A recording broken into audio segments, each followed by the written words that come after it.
You are listening to This Election, where we are committed to the inner work that is needed to do politics differently.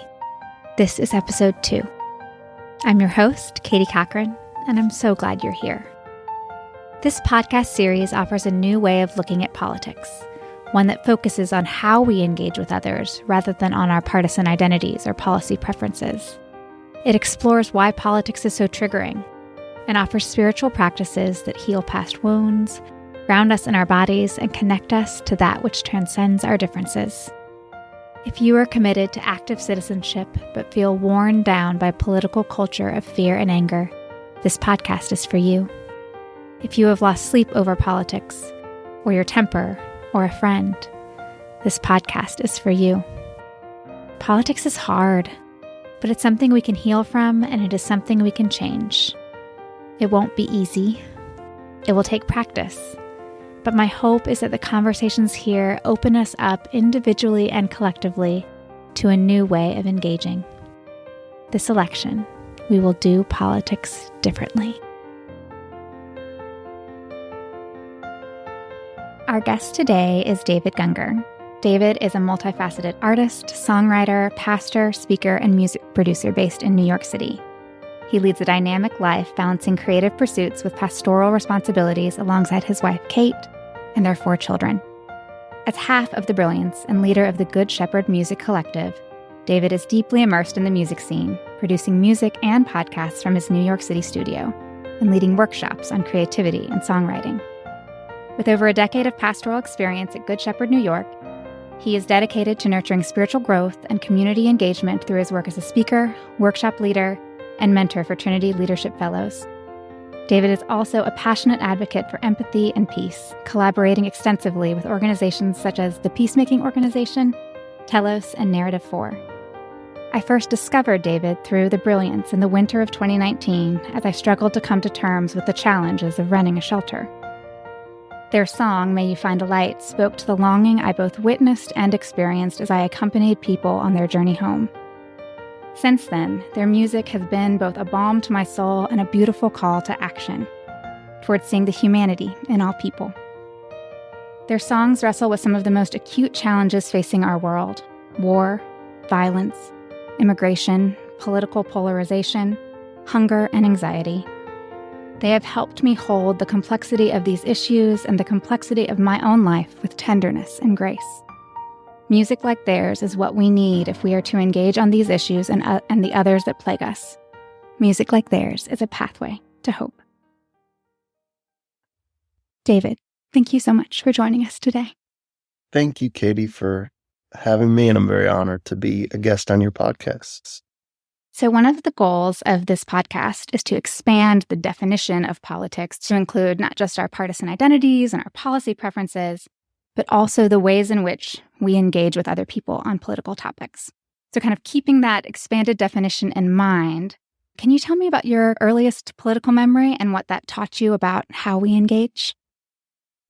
You know, I think of my earliest political memory, and it's a odd memory, but I remember when I was a child, when Bill Clinton won his first term in office as president.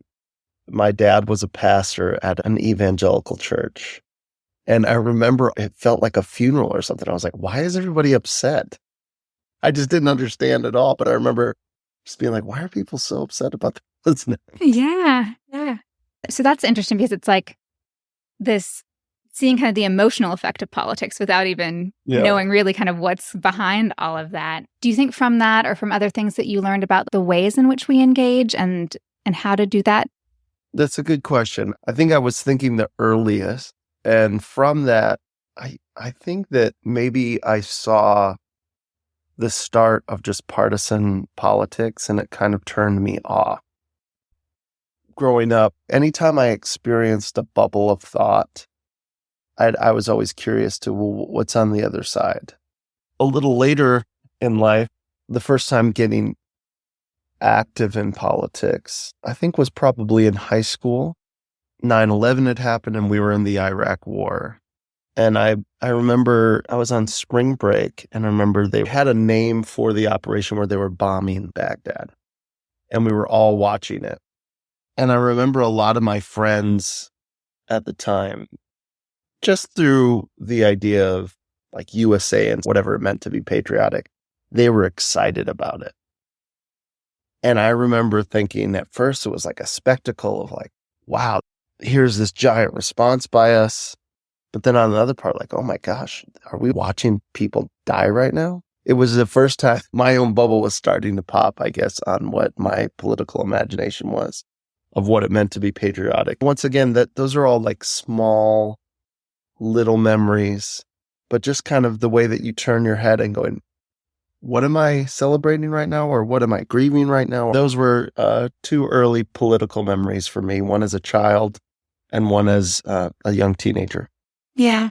I love that the beginning of political awareness is also just awareness of our own reaction, your own reaction to this, and other people's reaction and how that feels.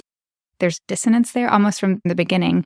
And I think it's dissonance a lot of us feel as we engage. Yeah, and I think dissonance through relationship and community, because just like religious beliefs or just like ethics, those types of things, they're taught to you at a young age. And so you kind of grow up in a worldview. And so the worldview that I grew up in at that time was a more conservative worldview. I remember being confused by, wait, so why is the party that is pro-life like gun happy? Or those types of things. As a child, you kind of start putting things together and questioning. And then you ask questions. The community members or people around you try to then say the answers. You have a question and you get an answer. So the other two components of the project are trauma and spirituality. So we use a trauma lens to understand how politics has wounded us and why it triggers us. And then we turn to spiritual practices to help us move into a healing space. I mentioned in the intro that I discovered your music while I was running a homeless shelter, and I found it so healing. I was wondering if you could talk a little bit about what you think gives music this healing capacity. I think that music, it's able to unite people's imaginations in a way that transcends language. So if I don't speak Russian or don't speak Spanish or a certain language, it can be hard to communicate with someone. But when you listen to a piece of music, you both can be brought to a place of wonder or hope or memory. And from that place, it can lead you to learning about another person's story or the way that it connects them. Our last record that we put out, there's a song in it. It's a very strange name, Lake Cotopeque.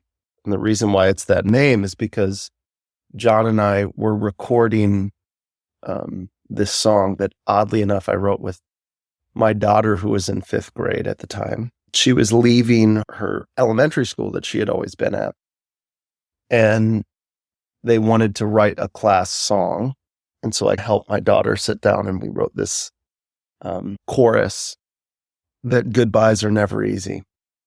And so she's singing it to her school. I'm looking at my own kids and thinking of the way that it's framed through that. And here is this person that was actually working on maintenance at the building that I was in. And as he heard the song, he came up and he started listening and he spoke Spanish. And then he started asking about it. And we said, oh, we're writing this song. And he told us a story of how it reminded him of his childhood. And specifically, it brought him back. The way that he said it was so beautiful. He said, I was just transported back to the lake. And he was telling us about swimming as a child and that he lost a friend drowned. And he started crying. And he was telling us this story. And then he said, thank you, thank you, thank you. And John and I were like, what just happened? It felt like a sacred moment with this person that I would never really had a connection with. And the grief, the small grief of me being like, oh, my kids are growing up, the small grief of my daughter being like, I'm leaving this school that I love, to then this huge traumatic moment of a child losing one of their best friends in a lake. But he's brought back to it. That's what music can do. It can bring you to a place of memory and the past. It can also bring you together in the present. And then it can lead you to a place in the future together. That's such a beautiful story. I think like that song holds space for big griefs and little griefs, right? We're interacting as we listen in ways that are so different and that there's commonality there. It's a beautiful way to think about how music opens this portal for people to bring in their different experiences, you know? Mm-hmm. So I want to share one of the songs from your Brother album, Does Your Heart Break? Before I do, was wondering if you could talk a little bit about lamentation and how that's woven into your music. So that specific song has gone through iterations.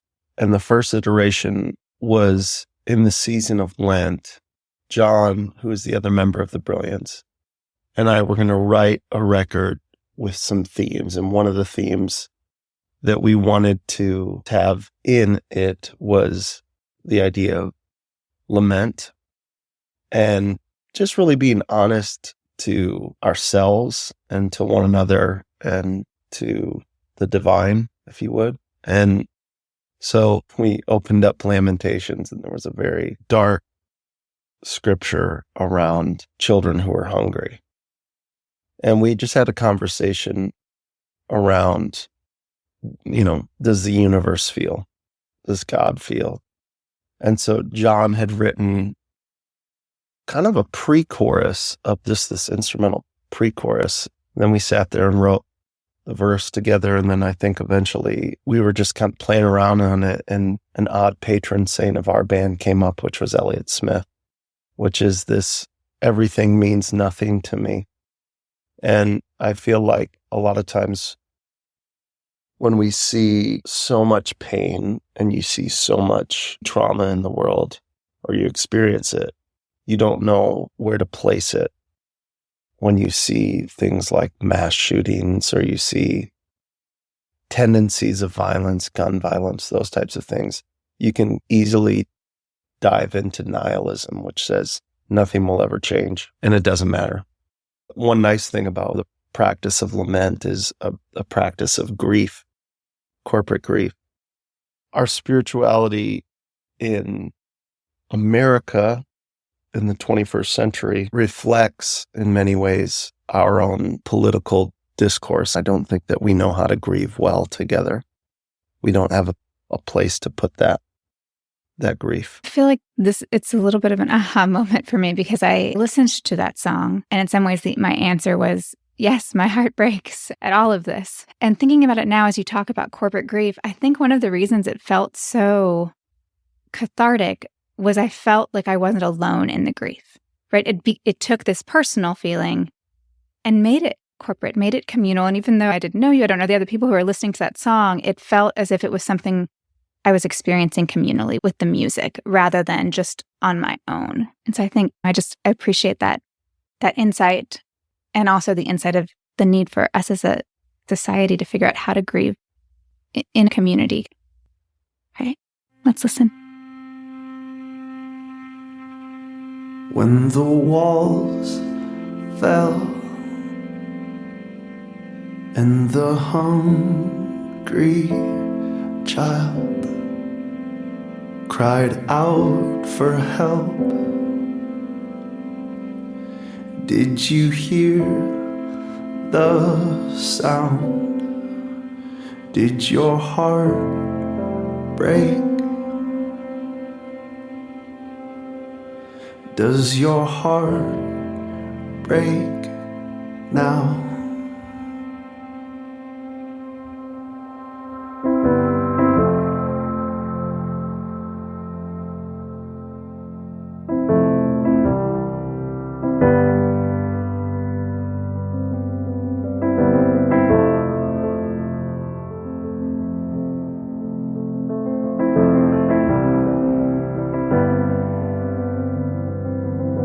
Cannot feel it in my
are choking me.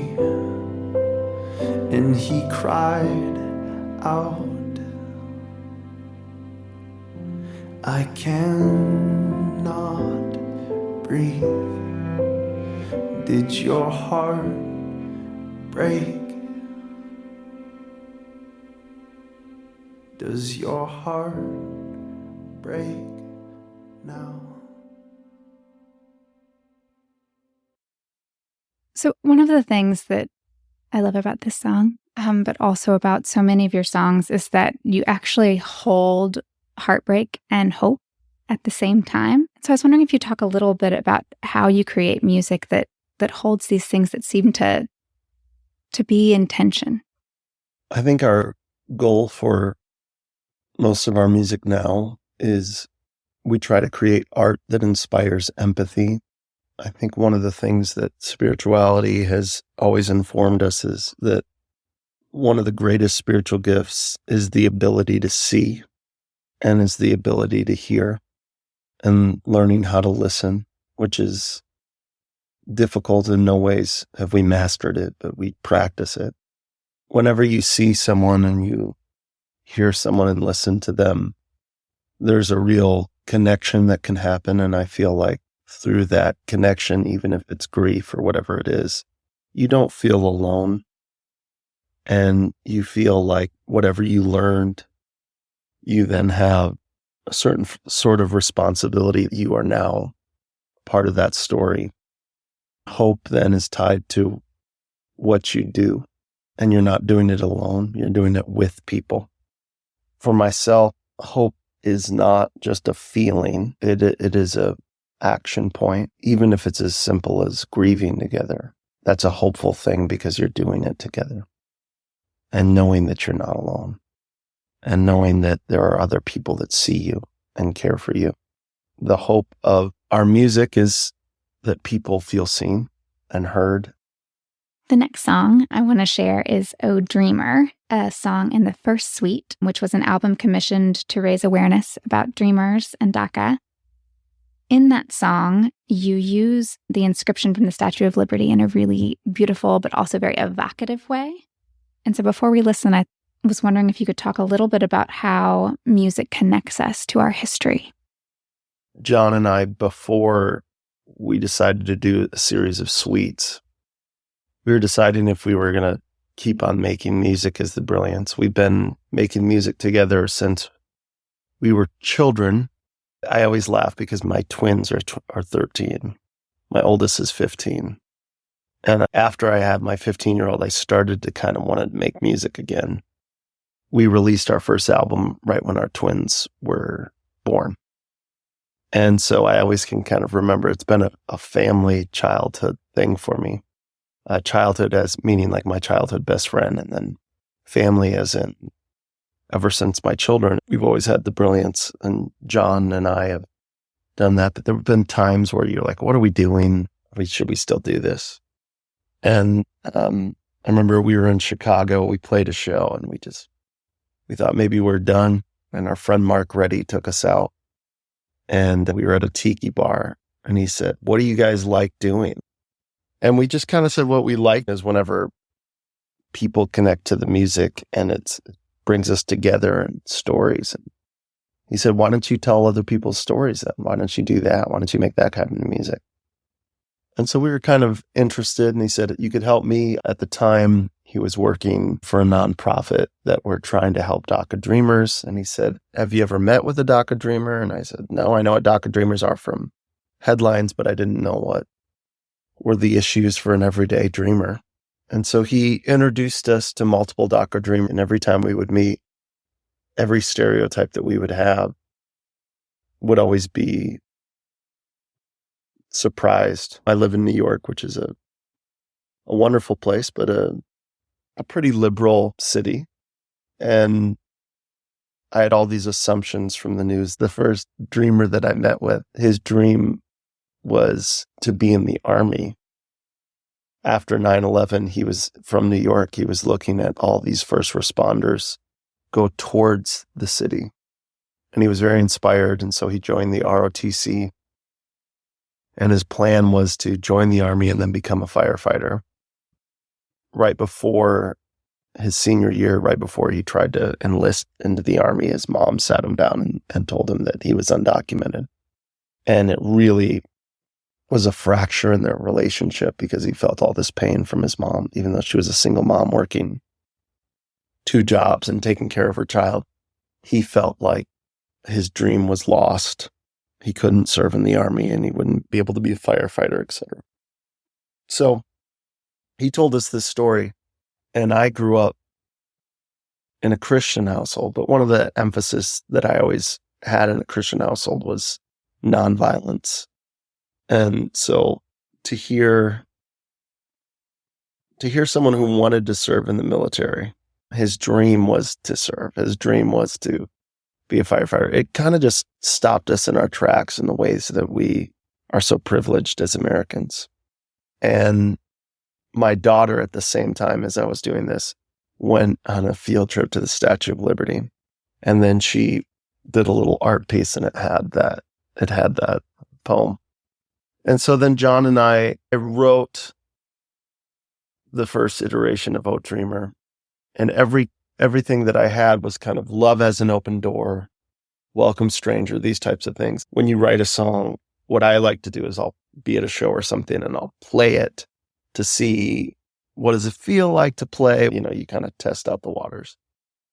And John, that night, we sat down and he's like, I don't like that song. I was like, why don't you like the song? And we ended up having this long conversation. And essentially any song for John that is just, there's no dialogue, it's just kind of preaching at you, it feels more propaganda than it does art.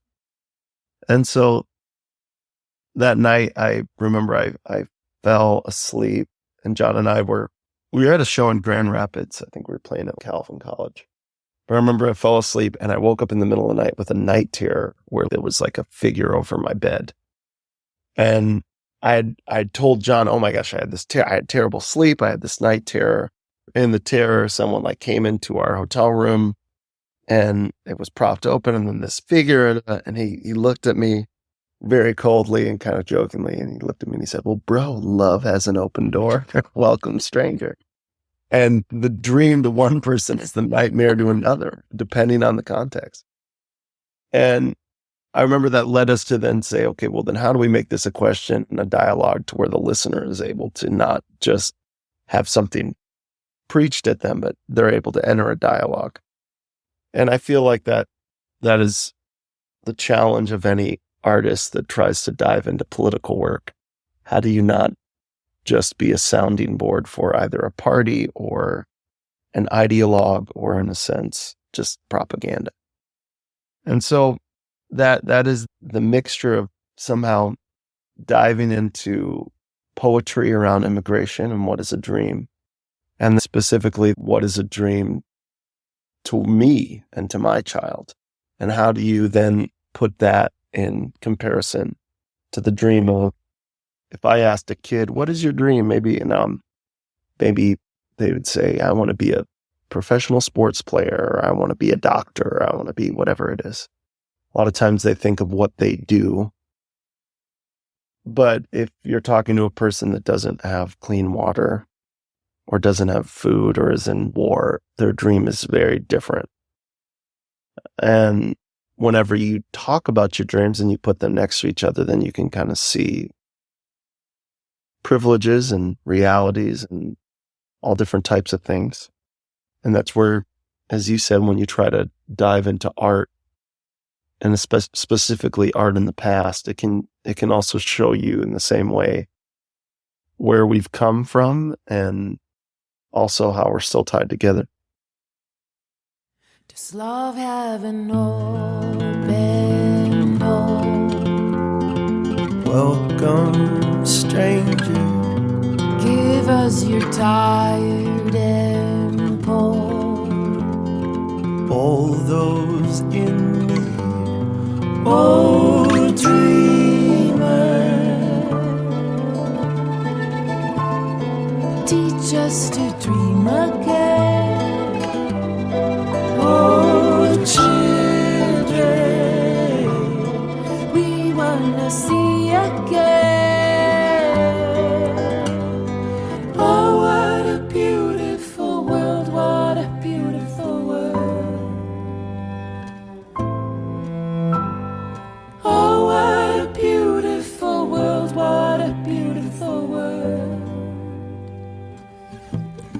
Come every weary soul, find your haven. Liberty is for all who can breathe free.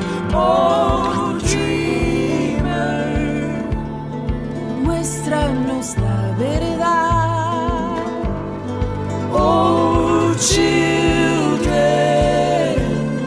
Queremos la verdad.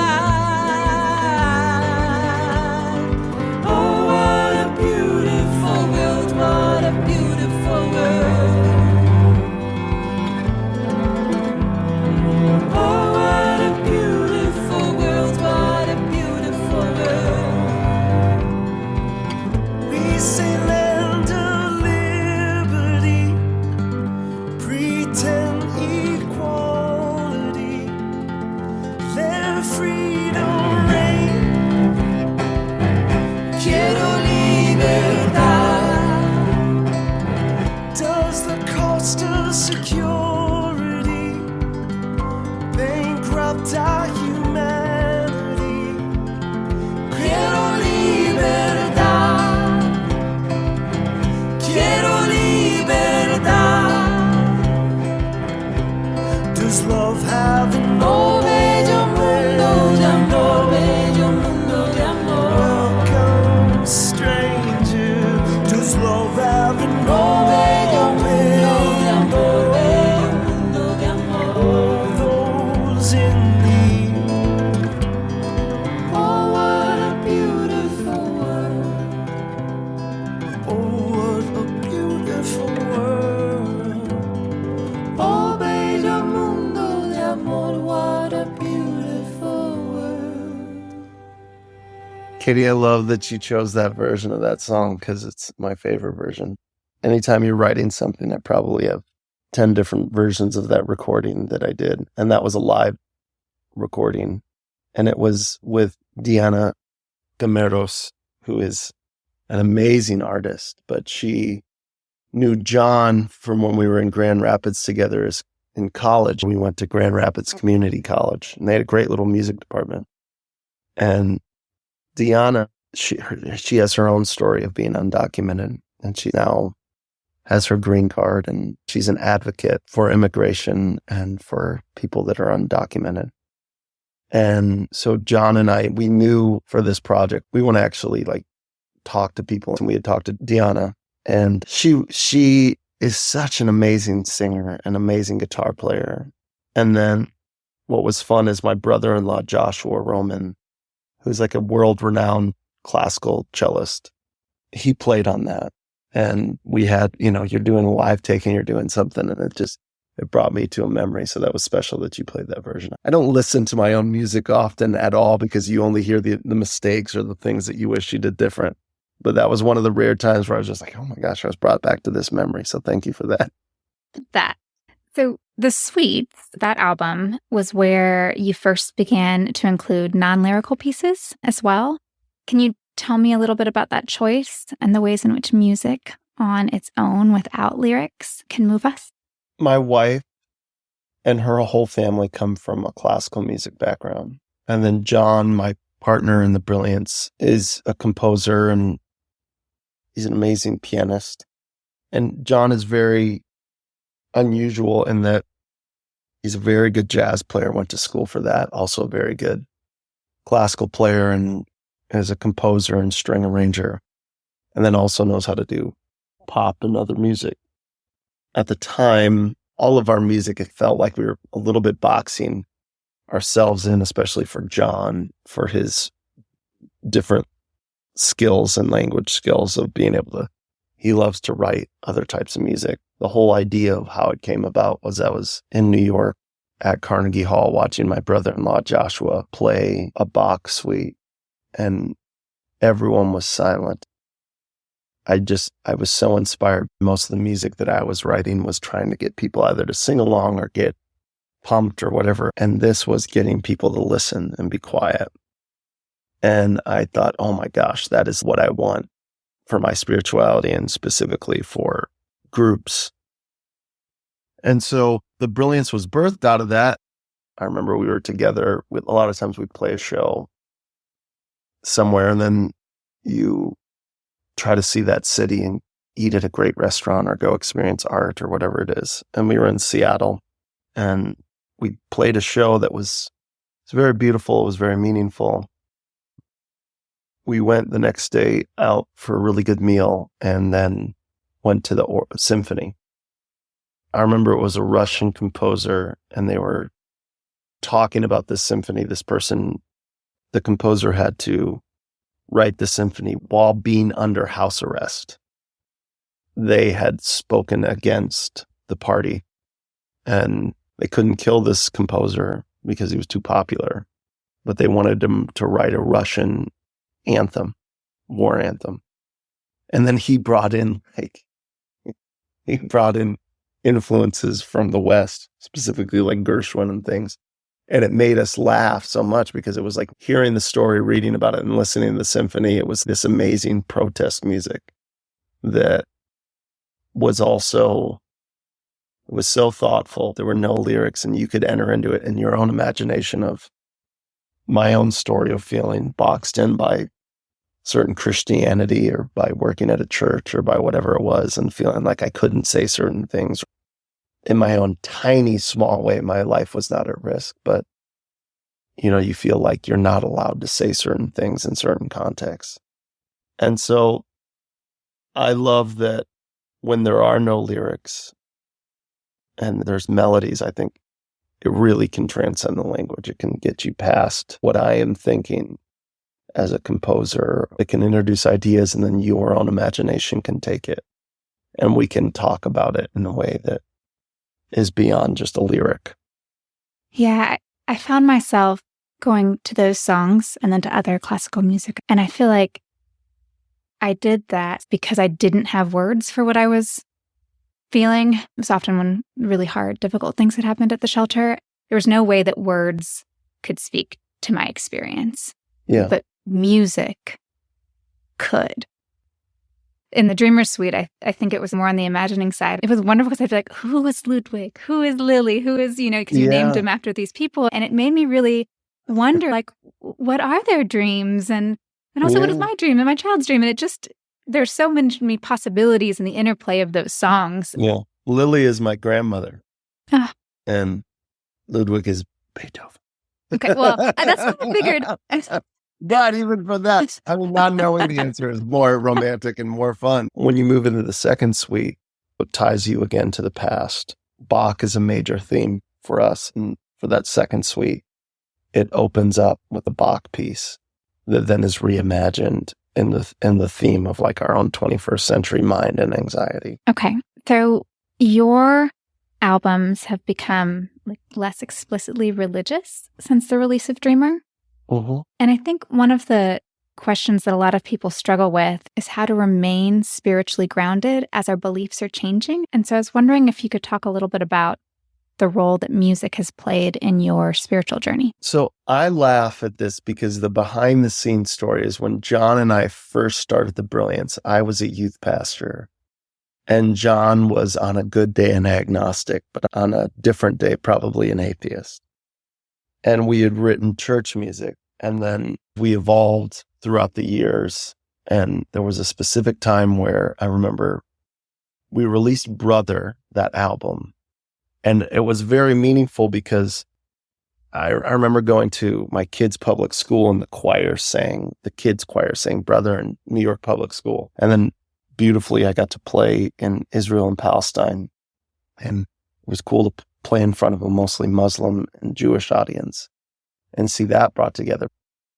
And I thought, this is what I want to do. What I want to do is be able to bring people together. And the spiritual practice of peacemaking, I think, is incredibly important in our modern age.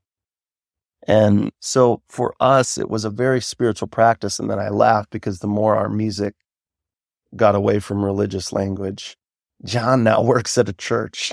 And I work at a church. And he's like, I laugh because you're like, oh, it's funny sometimes how when you let go of certain boxes, then you find yourself getting back to being religious or more, whatever that is. It's a funny thing the way life works. But I feel like what it did for us, instead of saying, hey, I just need to write religious music or church music, it was, what does it mean to write music about life, and life is spiritual? Like I said earlier, the ability to see is a high watermark of spirituality. Before the last specifically religious record that we did, and I wouldn't even say it was specifically religious, but was See the Love, that, or All Is Not Lost was the album.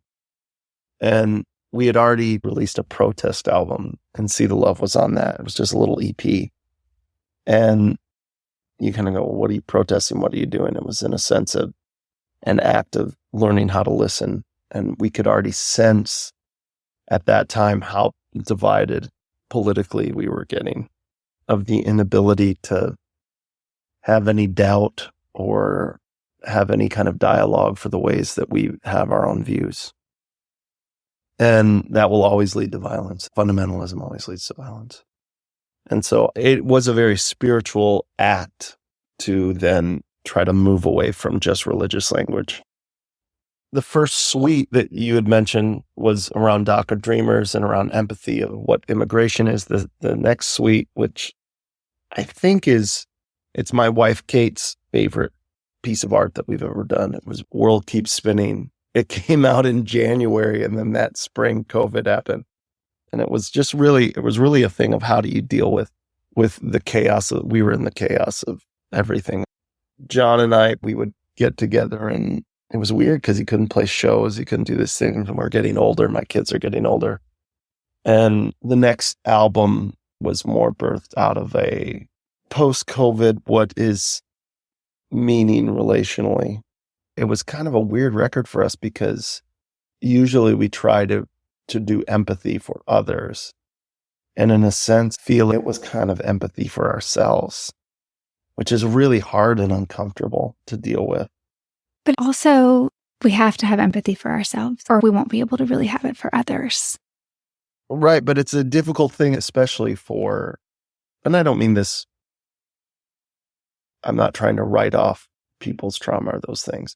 But when you have certain roles, figures, and imagination, like I'm a dad and I'm a husband and I'm these things, and I need to be strong right now, and I don't want my kids to freak out. I remember during that time, I had a weird season of health where in just a couple of years, I had my gallbladder removed, but it was a terrible experience of getting so sick and not know what's going on. And then ended up during COVID, literally at like 3 a.m. on the street in New York because I couldn't find a taxi, and I'm just laying down on the street in New York because I had terrible gallstones and I had this attack and it was so much pain. So having that removed and then getting kidney stones. And then while that's happening, I started to have a lot of anxiety around things, and I got on some medicine for anxiety. And whenever you get on medicine for things, it can mess you. The whole point is I felt like I didn't know how to address my own mental health and my own physical health while also knowing in the world there's so much worse things happening. The shadow of whatever I felt there, I feel like that's always where the gold is. And so I have a series of songs that are letters to John and Kate. And then John has a series of letters back. And so we're kind of working through that. But anytime you do that, it's odd to write music that feels personal. It's easier for us to write about other trauma than it is your own trauma or your own ego and baggage from that. I think one of my hopes with this project is for people to enter into that space of vulnerability, to say, this is where I have been wounded. And not, it's just that my heart is breaking because the world is this way, but also to start with that self-empathy and knowing that giving ourselves some space for that actually increases our capacity for empathy beyond ourselves. It was something that I feel like I learned the hard way at the shelter. So focused on others and eventually burnt out because I did not take care. I had a hard time. Like you said, I'm so blessed. So to focus on that seemed hard. But I think that it's the first step in trying to engage differently in the world. When we can show ourselves empathy, we are then able to hold so much more space for others. So I'm so grateful that you shared, and I hope that our listeners take that as an invitation to care as they move into all of this. So normally I end with this last question about politics, but I'm going to do it as our second to last question because I want to end with See the Love, because I feel like it is such a powerful invitation for this moment. So, second to last question. The goal of this podcast is to empower people to engage politically from a place of hope. And so my question for you is how you're engaging this season and how this conversation may have changed the way in which you approach that. So to dive into politics, it's always it can be a vulnerable space if you're trying to listen, because it shows your privilege or it shows your bias or your emphasis. I think as a spiritual practice for integrity, trying to be honest and recognize hypocrisies in your own views or in your own party's views or in your own, the ways that you fell short. It's trying to line up the way that you believe things or imagine things should be lined up with how do you actually act? What are you actually doing? And is there integrity there? So, for instance, I can talk about climate change and talk about how it affects the poorest of the poor and what it's doing. My children are very passionate about climate change. And yet I also take airplanes across the world and go play shows and then talk about climate change. Hey, so it's like there's a hypocrisy there. How do you name the inconsistencies and then not just become a nihilist about then none of it matters? I'm more liberal. And so because I'm more liberal, I need to then have somewhat of a reflection of does the Democratic Party actually reflect my values? And I think the hard thing is, because we're in a two-party system, one of the scary things is people say, well, then you only can vote for these two, because if you don't, you're just giving it to the other party. I do think our language and our discourse matters. And I do think that not being honest with integrity really matters. And so for me, how do I actually speak to people when they say something like, well, a third party vote doesn't matter. It's just a vote for this. I think in this election, yeah, probably. But in 2 elections, I want to break out of this thing. You look at historical movements, being politically active is not a one election vote. It's not a one time, okay, now I'm done. The only way that you can break out of those types of systems is that you have people that say, no, I will be active, I will vote, I will get involved, I will discuss, I will hold power accountable. And for me, that then looks like, okay, what does it look like for me to vote? I think that's important. And I also really think that it's important that we break out of a two-party system. How do other places do it that have democracy that work? There are other ways in which you can participate and say, okay, I still have representation even if my person didn't win, right? That's when you look at different systems. And I know on one end I can sound then like, what are you trying to do? Break up our Constitution or that? No, I'm not trying to say that. But what I am trying to say is our current way of doing things is leading us to a place of not unity and not representation. In many ways, it becomes a zero-sum game. And I think that will always lead to violence and always lead to chaos. And so I'm a creative that goes, can we think of more creative ways in which we can have representation and break out of the little cycles of violence that we have? And so for me, if I'm speaking to a cousin or something that might really feel passionate about Trump, instead of me just giving the rhetoric of they are evil, I'm asking questions and I'm acknowledging faults and acknowledging tensions. And then in that practice of acknowledging that, can they acknowledge their own? And then can we have a discussion around what are ways forward? I think that what we do right now, if you're not exactly for me, you're against me. And that's fundamental. There's no room for faith. There's no room for doubt. It's only certainty of this is what the reality is. And I'm so tired of that. This brings me back to your story about O Dreamer. We can say love is an open door, but that doesn't have the same power as does love have an open door. Is this cost of security? You're asking questions and inviting engagement. And that's what you all did with that song. If we could do that in the way we engage politically, to not start with the statements, but start with the questions and then listen. Yes, and also acknowledging the good of your political opponent. Like I always, whenever I'm talking about Trump, I automatically talk about what he did for prison reform. He did more for prison reform than Obama or Biden. It's important to acknowledge the good in your enemy, or the humanity, or the like, hey, yeah, I want peace too. I also want prison reform. That's how we move towards getting things done, not just being partisan. Yeah. And that's what I think right now, my practice for moving into this next election is going to be one of grief and one of trying to know that it's not just this election, but it's elections after. And also, what does it mean to not give up dialogue with people on the other side? For me, for Brilliance, anytime we talk about writing anything, the things that we always try to say is, all right, we're going to have a little axis here. On one side, it says, there's no idea above critique, meaning ideas are just ideas. They're not who you are. They're just ideas. I can critique that idea.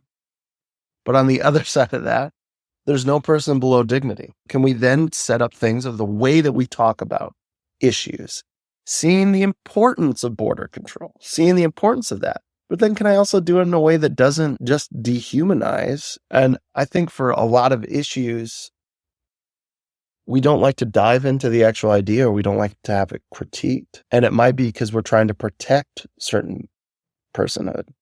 But being able to have that balance, it's not like anyone does it perfectly, but it's at least a practice that I feel like that we need to try to engage in. So this whole idea of the podcast, of being able to engage, that's where I love it, because the thing that you can engage on most easily is stories and trauma and art. It brings you to a place of commonality and language, and commonality that's not just based in having everyone the same, but actually commonality and diversity is something that is amazing.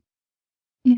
Well, thank you for all that. I feel like it segues so beautifully into to see the love, which for me is this challenge to see ourselves in others, and especially those who are on the opposite side of the political aisle, right? I feel like both parties have groups that they want to make sure there's empathy for and fight for. But so often we forget to fight for the dignity of our political opponents. And this song it's an invitation to see ourselves in them and to wish them happiness and wholeness. And so I'm going to end with this for our listeners and for us to enjoy and be inspired.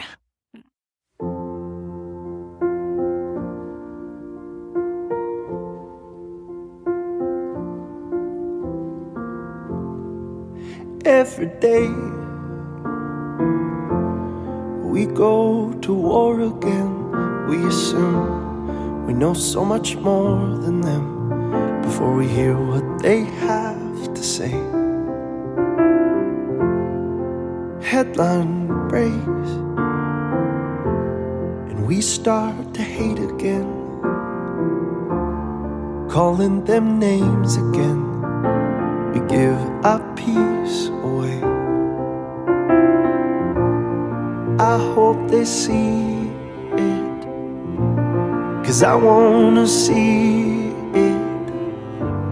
I hope we believe it.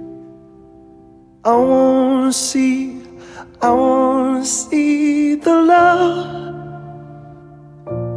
all around you, all around you.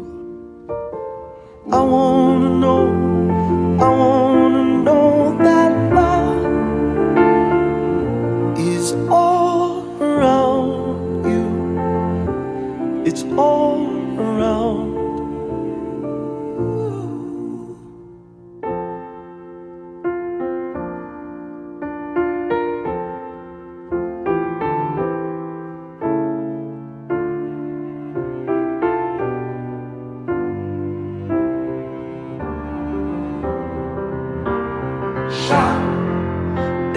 day, hope fades away, and then we know that there is pain within. We cannot medicate. Learn to feel, learn to begin again. Open our eyes again to see our brother's pain. I hope they see it, 'cause I wanna see it. I hope we believe it. I wanna see the love all around you.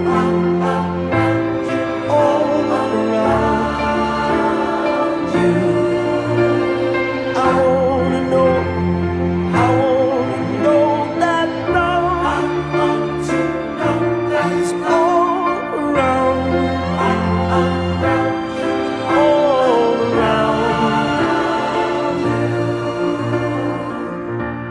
See how it lights you up. It lights you up. See how it lights you up. It lights you up. See how it lights you up. It lights you up. I wanna see the love all around you, all around you. I wanna know that love is all around you. It's all around. Thank you so much. I feel so blessed. Thank you so much, Katie, for all you're doing, and it was an honor to be on this podcast.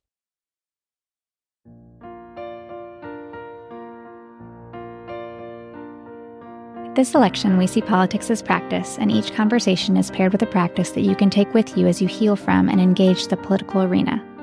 This conversation is offered alongside a playlist full of songs that bring people together and invite us into greater empathy and connection with each other.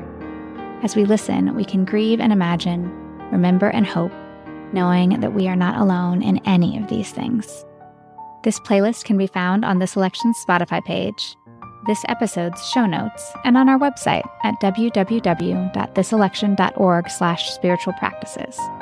That page includes the offerings from all of our guests, including a link from The Class, which is a practice we explore in episode 3 with JC Gossett. That link gives our listeners a free 30-day subscription to their digital studio. I'm also making a second playlist of listener favorites and would love to know yours. What songs heal you? What songs inspire you? What songs help you remember what matters? Send them my way by emailing me at katie@thiselection.org or messaging me on Instagram at katie.m.cochran. You have been listening to This Election, where we explore the inner work that is needed to do politics differently. Today we heard from David Gungor of The Brilliance. You can find The Brilliance wherever you get your music.